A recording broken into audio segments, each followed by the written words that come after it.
सुप्रभात बच्चों। अभी तक हम लोगों ने विज्ञान पाठ 2 में प्राणियों में पोषण पर अध्ययन किया।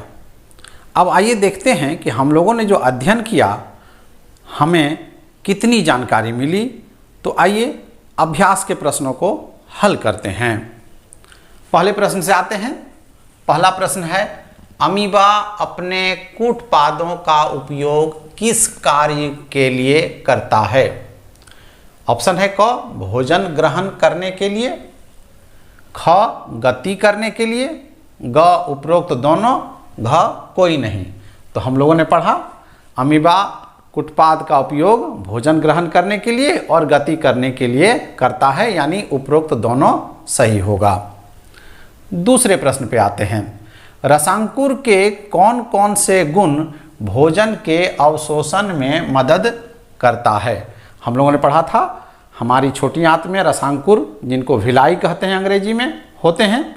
उनके क्या क्या गुण हैं जिस कारण से वो भोजन को अवशोषित करते हैं? तो उनमें क्या क्या गुण हैं? रसांकुर में पतली रक्त नलिकाओं का जाल होता है। आप देख रहे हैं ये रसांकुर की संरचना है, जिसमें पतली रक्त नलिकाओं का जाल होता है। इन रक्त नलिकाओं में आसानी से भोजन अवशोषित हो जाते हैं।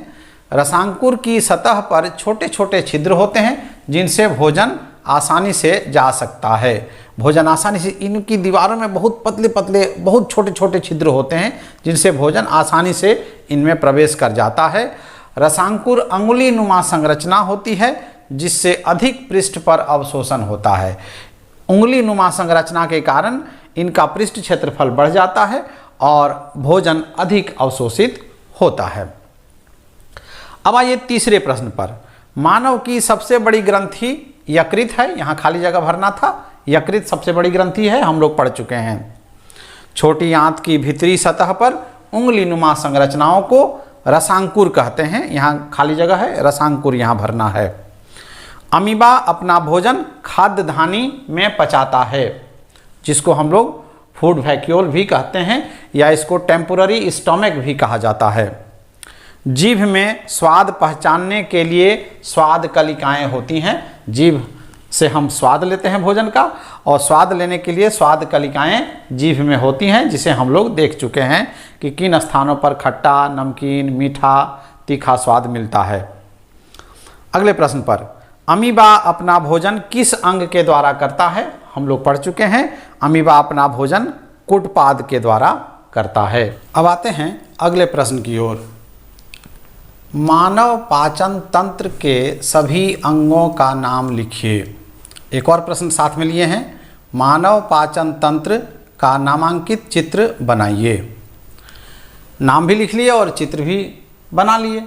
तो आप इस मानव पाचन तंत्र का चित्र का निर्माण करेंगे अपनी कॉपी में, और पाचन तंत्र के जो अंग हैं सभी के नाम लिखे हुए हैं। मुख, मुखगुहिका, ग्रसनी जिसको फैरिंग्स कहते हैं, ग्रसिका जिसको हम लोग ओसोफेगस कहते हैं, आमाशय स्टोमक, अग्नाशय पैनक्रियाज, यकृत लीवर, ग्रहणी यानी ये डुओडेनम है छोटी आंत का ऊपरी भाग, पित्ताशय गॉल ब्लैडर जहाँ पित्त निकलता है, फिर छोटी आंत, फिर ये बड़ी आंत, फिर यहाँ पर मलाशय है और फिर मलद्वार है। साथ में एक और अंग यहाँ पर है जहाँ छोटी आंत और बड़ी आंत मिलती है, वहाँ पर एक अंग है जिसका नाम अपेंडिक्स है। ये अवशेषी अंग है। अवशेषी अंग का मतलब वह अंग होता है जो हमारे शरीर में तो है लेकिन वह कार्य नहीं करता है, अर्थात इस अंग का हमारे शरीर में कोई काम नहीं है। अंग्रेजी में इसको वेस्टिजियल ऑर्गन कहते हैं। साथ में मैंने नासिका छिद्र को भी दिखाया है और वायुनली जिसको अंग्रेजी में ट्रैकिया कहते हैं इसको भी दिखाया है। श्वसन तंत्र जब हम लोग पढ़ेंगे तब हम इनके बारे में विस्तार से पढ़ेंगे। इस तरह से हम लोगों ने नाम भी देख लिया और पाचन तंत्र का नामांकित चित्र का भी निर्माण कर लिया। आइए अगले प्रश्न की ओर। गाय के आमाशय के पहले कक्ष का नाम बताइए। आप जानते हैं इसका उत्तर रूमेन है, जो आमाशय का सबसे बड़ा कक्ष है, जहाँ जीवाणु होते हैं और जहाँ सेलुलोज का पाचन होता है। अगला प्रश्न है, निम्नलिखित खाद्य घटक के पाचन के उपरांत परिवर्तित उत्पाद का नाम बताइए। हम लोगों ने पाचन तंत्र में पढ़ा कार्बोहाइड्रेट का जब पाचन होता है तो अंतिम उत्पाद क्या होता है? शर्करा जिसको हम लोग ग्लूकोज कहते हैं अंग्रेजी में। वसा पाचन होने के बाद वसीय अम्ल एवं ग्लिसरॉल में बदल जाता है। वसीय अम्ल को फैटी एसिड कहते हैं। प्रोटीन एमिनो अम्ल में बदल जाता है और ये जल में घुलनशील होते हैं। अगला प्रश्न है, मनुष्य के पाचन तंत्र एवं घास खाने वाले जीवों के पाचन तंत्र में एक प्रमुख अंतर बताइए। आप जानते हैं प्रमुख अंतर क्या है। हमारे पाचन तंत्र के आमाशय में एक भाग होते हैं जिसमें सेलुलोज का पाचन नहीं होता है, क्योंकि जीवाणु होते नहीं हैं सेलुलोज को पचाने के लिए।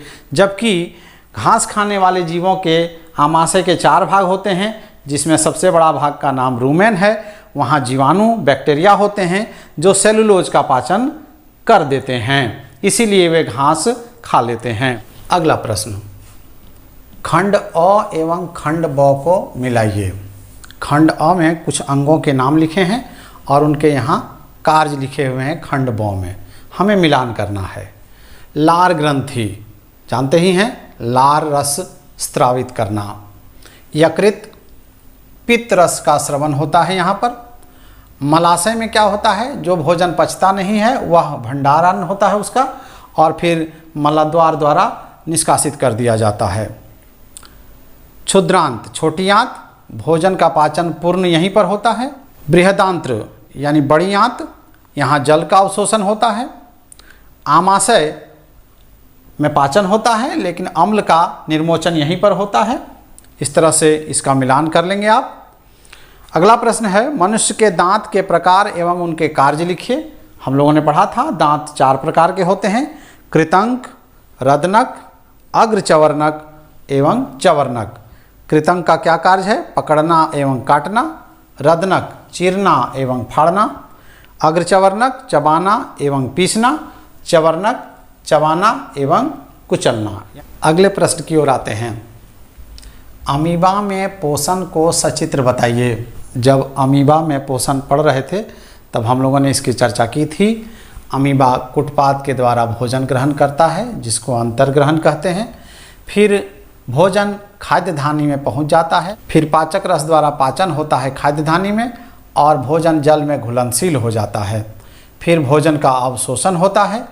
अवशोषण के बाद जो अवशिष्ट पदार्थ बचते हैं वो खाद्य धानी में रहते ही हैं, और भोजन का उपयोग अमीबा अपने ऊर्जा प्राप्त करने के लिए और अपनी वृद्धि के लिए करता है, और जो अवशिष्ट पदार्थ रह जाते हैं उसका बहिष्करण कर दिया जाता है। अगला प्रश्न, गीता और सोहन जल्दीबाजी में अपना भोजन ग्रहण कर रहे थे ताकि वो दोनों जल्दी से मध्यावकाश में खेलने के लिए बाहर जा सकें। अचानक सोहन को खांसी आने लगी, इसका क्या कारण हो सकता है। मैंने बताया था भोजन करते समय भोजन को अच्छी तरह से चबाकर करना चाहिए और भोजन जल्दीबाजी में नहीं करना चाहिए। ऐसी स्थिति में क्या होता है कि भोजन के कुछ कण श्वास नली में प्रवेश कर जाते हैं, और चूँकि शरीर अपने को बचाता है तो उस वक्त खांसी आने लगती है और भोजन के कण नाक के छिद्र से बाहर आ जाते हैं। इसको हम लोग सरक जाना भी कहते हैं कि भोजन खाते समय जल्दीबाजी में भोजन करेंगे तो सरक जाएंगे, और वही होता है कि भोजन के कण श्वास नली की तरफ जाते हैं और वायु वेग से वह भोजन के कण नाक के छिद्र के द्वारा बाहर कर दिया जाता है। इसी कारण से सोहन को खांसी आने लगी, चूँकि वह जल्दी जल्दी भोजन कर रहा था। अब आते हैं अंतिम प्रश्न की ओर। क्या हम केवल हरी सब्जियां और घास खाकर जीवन निर्वाह कर सकते हैं? नहीं कर सकते हैं। कारण ये है कि हमें ऊर्जा के लिए कार्बोहाइड्रेट और वसा की ज़रूरत है। हमारे शरीर की वृद्धि के लिए प्रोटीन की आवश्यकता है। हरी सब्जियों से तो हमें केवल कुछ विटामिन्स और खनिज प्राप्त होते हैं, और घास को तो हम पचा भी नहीं सकते क्योंकि घास में सेलुलोज होते हैं, और सेलुलोज को पचाने के लिए जो जीवाणु होते हैं वो हमारे पाचन तंत्र में नहीं हैं। वो जीवाणु एक एंजाइम स्रावित करते हैं जिसका नाम है सेलुलेज, जो घास खाने वाले जीवों के पाचन तंत्र के आमाशय के सबसे बड़े भाग र्यूमेन में पाया जाता है। अतः घास को तो हम पचा भी नहीं सकते। अतः घास और हरी सब्जियां खाकर हमारा जीवन निर्वाह नहीं हो सकता है। जीवन निर्वाह के लिए हमें संतुलित भोजन लेना ही पड़ेगा, जिसमें 5 पोषक तत्व हैं, साथ में रुक्षांश और जल भी हम लोग लेते हैं। इसके साथ ही प्राणियों में पोषण के सभी प्रश्नों का हल हम लोगों ने किया। उम्मीद है आप अच्छी तरह से प्राणियों में पोषण को सीख चुके होंगे। बहुत बहुत धन्यवाद।